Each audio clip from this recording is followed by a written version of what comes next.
WYMT Mountain Sports, your home for the Kentucky Wildcats and local high school sports. Whew, quite a game Saturday night, huh? Kentucky escapes and now the Wildcats are headed to Indianapolis, Final Four bound for the 17th time in program history. The Cats literally had to scratch and dig like Andy Dufresne escaping Shawshank. 20 lead changes, 12 ties, but the Fighting Irish of Notre Dame had no answer for Carl Towns. 25 points, 17 of those in the second half, 5 rebounds, 4 assists, a block. The perfect record stays alive. Kentucky 38-0. It did. I mean, I just felt very confident in myself and just made confident moves. And like I said, I listened to the coaching staff and I was just making shots. It was nice to see Aaron do what Aaron does. Just a huge three. It was great to see Andrew play an okay game but make the plays down the stretch. It was great to see in the second half us able to throw at Carl Towns and they either were scoring or you got to leave somebody, and then Tyler makes that three in the corner. But we were just fighting to stay in the game, to be honest with you, and it was nice to see how it finished for these kids. He went for the win. I don't fault him for that. He tried to get something off. I don't think he could turn the corner. Even some of the shots he took in those possessions that were a little empty, you can say get to the basket. It's a little harder to get to the basket against these guys. There's not a lot of room in there. And I thought they doubled him out of bounds, and they did a great job kind of riding them all the way to the end. Kentucky will play the Cheese State in the Final Four. Second year in a row, the Badgers of Wisconsin will have to get through the Cats if they want to play for a national title. Wisconsin beats Arizona in the West Region Final Saturday night. The Badgers get 56 combined points out of Frank Kaminsky and Sam Decker, 36 of those in the second half. The duo scored or assisted on 71% of Wisconsin's second half points. They are a disciplined group. Those shots were good shots. They were open. Teammates put them into position. It was the pass before the pass to Sam that set Sam up for a couple of his threes. The way these guys have played off of each other, sometimes, we have guys that are pretty smart, and what they're trying to figure out, it seems, in the first half is where we need to go, what we can do to get good shots, because in the second half they've done a much better job of getting the good looks. And then, guys got hot. You don't shoot 79% every day in a half, but they were good shots and probably shouldn't have missed the other 4. All right, Andrew Harrison said after the game, quote, just 2 more games. Yeah, that's right. That starts with the rematch of last year's Final Four game with Wisconsin Saturday in Indianapolis. 8 Badgers are back from the Wisconsin Final Four team that lost by 2 points to Kentucky last year. Another late tip time for the Wildcats, 8:49 Eastern. The game will be on TBS.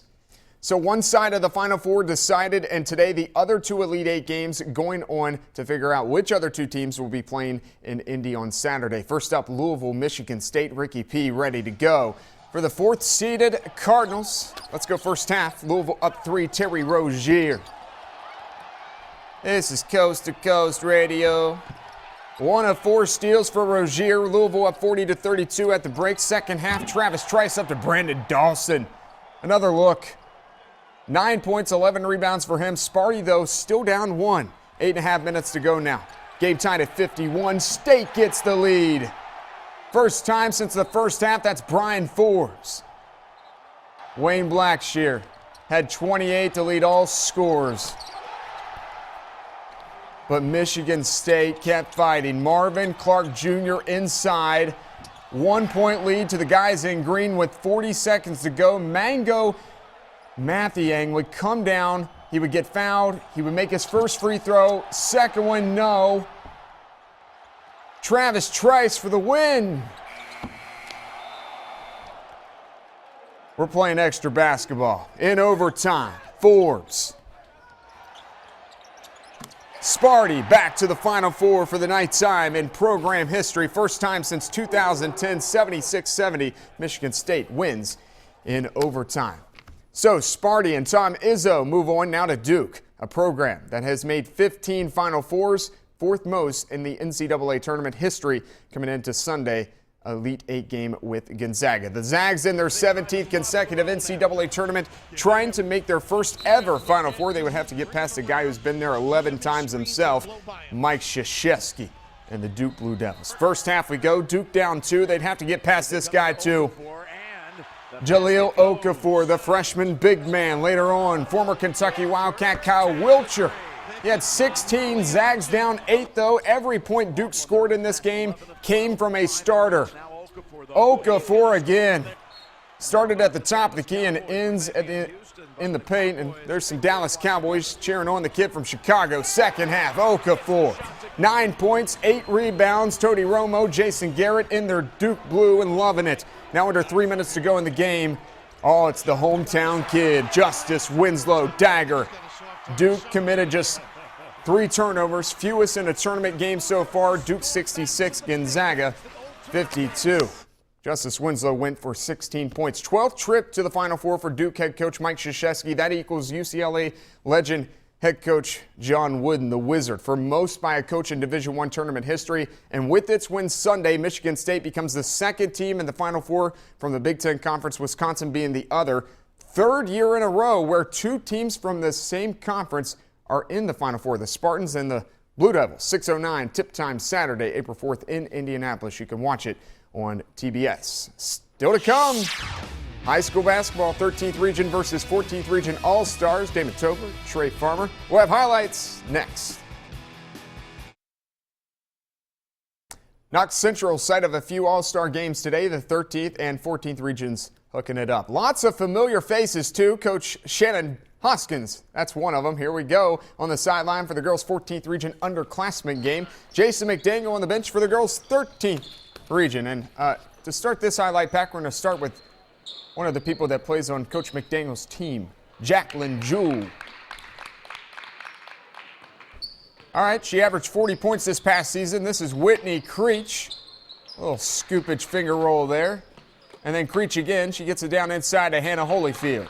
14th, putting some distance between the 13th region. They're up 10, but here comes the 13th. North Laurel's Hannah Lawson. She gets the 3 ball, but it wasn't enough. The 14th region underclassmen girls all over the 13th, 81-57.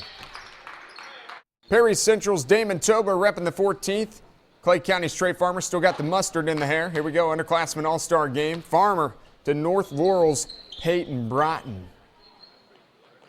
Deep 3. Not a lot of defense in these, but it's all good. They're just having fun. Damon Tobler showing off the ball skills. 14 down by 6, though. We call this the Andrew to Andrew play. Andrew Griffith up to Andrew Taylor from Corbin. 13th building on their lead. But check out Estill County's Caleb Bonney. He's just a freshman, but the 13th region, they just kept making shots. Trace Spurlock at the other end. The 13th rolls into the triple digits, 112-80. Let's go to the girls' upperclassmen game. David Teague coaching the 13th. Katie Moore repping Leslie County for the 14th. Clay County's J.C. Cotton. She starts us off. Floater. Later on, Jess Sanders. Then she kicks it out to Harlan County's Bella No. She knows how to get buckets. 13th up 4. And 13th just kept on making shots. This is Taylor Dingus. Stops and pots. 8-zip 13th. Now, 2 Clay County seniors getting together here. J.C. Cotton down to Courtney Woods. 10-zip 13th. All right, I've had enough of this, says Katie Moore. 13th region upperclassmen, though, Cruz 68-47. All right, finally, the boys' senior all-star game. Williburg's Corey Shelton and Buckhorn's Peyton Cooper. All the mullets still in good shape, even in March. Hazard's Hunter Hardy getting it to Coop early on. Good old Kentucky waterfall blowing in the breeze. 14th on the board first. Oh, look at this. Good skill here. OBI's Paul Emerosley. Some fancy dribbling there, and she scores. And then Knott Central's Simon Christian moving it up the floor. Brad Lawson for 3. But here comes Shelton. Scoopage. Now it's Jackson County General Jacob Hammonds. Floatage. Oh, but the 14th region would get the win. 94-91 over the seniors in the 13th region Really appreciate Lauren Cash getting those highlights. I know all those kids, I'm sure, appreciated her being out there. It's some fun. Not a lot of defense, as you can see by the scoreboard and some of the defense. So you got to work on that over the summer, kids. I'm just kidding. Just want to mention UK softball. They sweep #1 LSU. They win again today. All right. So, Kelsey Nunley, 9 strikeouts. Jamie, thanks a lot. We'll be right back.